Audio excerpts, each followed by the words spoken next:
This video is brought to you by ExpressVPN. Go to expressvpn.com/Murrell to see how you can get 3 months free, and stay tuned after the video for more info.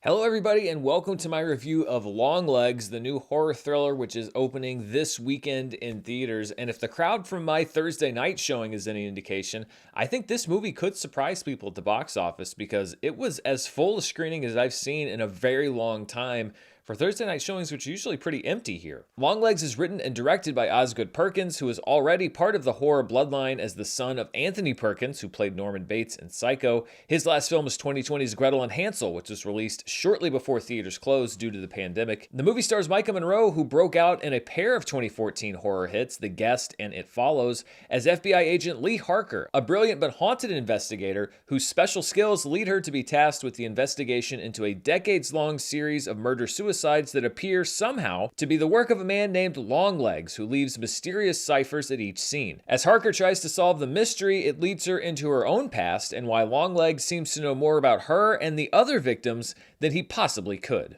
It takes a while for us to get a good look at Longlegs, but he's played by Nicolas Cage in a role that perfectly matches his now famous shamanic acting techniques with his performance, and it gives him license to go full unhinged Nick Cage in a way that we've seen before, but I think that it fits the character. It fits the psychopathy of this character. Still, though, it's gonna be too much for some people, as has almost always been the case with Nick Cage. I liked the performance, but it's gonna be one of those things that I think divides people. And really, it's a performance that does benefit from a lack of exposure because the mystery around Longlegs is as compelling as the character himself. Cage, of course, rides the line between over the top and just enough, but I think that he's able to strike the right balance, and it just continues to prove why he is one of the most interesting actors working today. There have been a lot of people drawing comparisons between Longlegs and The Silence of the Lambs, and you can see why. It's set in the 1990s. It's about a female FBI agent tracking down a seemingly omnipotent serial killer, and the movie really leans into that aesthetic. It's shot on film, and it has the feel of a 90s movie, the kind of movie that you saw from Jonathan Demme and David Fincher back in that decade when they were really perfecting modern movie darkness. Casting Blair Underwood, who's worked consistently over the years but was prominent in the 90s from his work on LA Law, was a great touch, and Underwood puts in a solid performance as Harker's FBI superior and mentor. Micah Monroe's Agent Harker is an interesting character. She comes off at first as emotionally withdrawn, intensely analytical, and a person who has difficulty relating to her peers and co-workers. Were this movie set in the current day, I think that perhaps Harker would have been presented as somebody on the spectrum. But this is set in the 90s when the public conversation around autism was pretty much limited to Dustin Hoffman's character in Rain Man. Of course, there were people that knew about it, but it really wasn't well known outside of smaller circles. The important thing is that these things aren't presented as flaws in her character, and she's generally accepted as she is, but as the movie goes on, truths are revealed that illuminate her personality even more. And Micah Monroe does a great job unfolding Harker's character with each new clue about Longlegs that she discovers. Her performance in this film is something that may also divide people, maybe to a lesser extent than Cage's performance, because Monroe is such a withdrawn character, and I think that some people might label her performance as overly affected or try hard, but much like Cage's, I felt like the performance fit the role, and it's not a one-note performance. It's something that we see evolve over the course of the movie, and for my money, it's another really impressive performance and an increasingly impressive resume for Micah Monroe. Regardless of your opinions on the performances, I think one aspect of the movie that everyone should be able to agree on is its craft. Cinematographer Andrei Sorochi, making an impressive feature debut as director of photography, often bathes the movie in darkness, not light, and sets the frames up in a way that leaves you scanning the background for clues and potential danger. My eyes were darting around the screen for the entire movie. The choice to shoot on film also gives him the ability to embrace the dark and the blackness of this setting that digital photography often struggles to do, and the production design is often immaculate, with every item and every frame positioned meticulously. Longlegs is a movie that is going to benefit, I think, from repeat viewing, and the production design especially is something something that I think is going to service a lot of people really well, because I'm sure that there are little hints and clues that are hidden all over the movie that you probably wouldn't be able to catch until you know the full scope of the story. This felt like a movie that was at about the halfway point between the conventional horror thriller that you see a lot from Hollywood and the extremely specific horror that we often see from studios like A24. I don't think it's completely alienating for the mainstream audience, but it is challenging.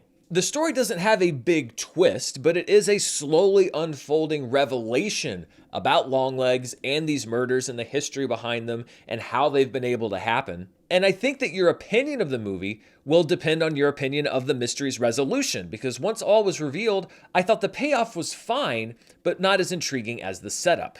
The movie gets convoluted as it goes, especially given the minimalism of the first, I'd say, 3/4 of the film.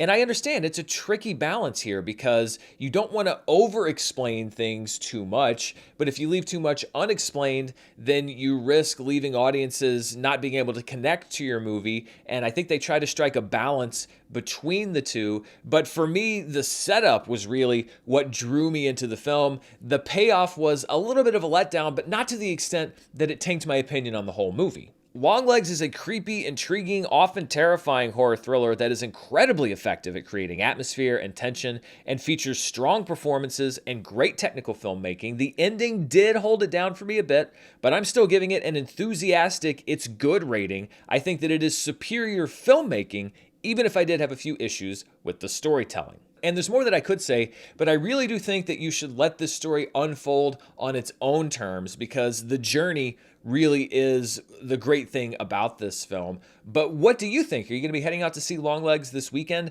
Let me know down in the comments below. And before we go, I want to thank the sponsor for this review, ExpressVPN. Now more than ever, you want to feel safe when you're online, which includes not being tracked and monetized by companies, including your own internet service provider. Just because you pay them to access the internet doesn't mean that your activity isn't being tracked and monetized every day. ISPs in the US can legally sell your information to ad companies, but you don't have to accept that anymore. With ExpressVPN, you can reroute your internet connection through their secure servers, so your ISP can't see the sites you visit and can't cash in on your personal data. Not only can ExpressVPN keep you from being tracked, they can't track what you're doing either. All of your data is 100% encrypted, and it runs completely seamlessly. Most of the time, I don't even realize that I have it on. And it's not just great to use at home, it's great to use on the road, at airports and hotels, where unsecured Wi-Fi networks could put your security at risk.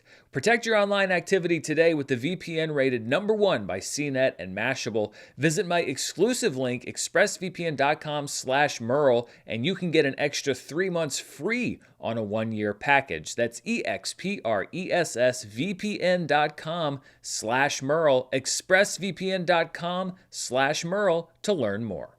Thanks so much to ExpressVPN for sponsoring this review, and thank you for watching. Be sure to stay tuned right here on the channel. On Monday, I'll be breaking down the box office of Longlegs and the other movies in theaters this weekend. And we are coming up on the big release of Deadpool and Wolverine in a couple weeks. We got Twisters coming next week. You're going to find coverage for all those movies right here. So don't go anywhere. Until next time, stay safe, and I'll see you then.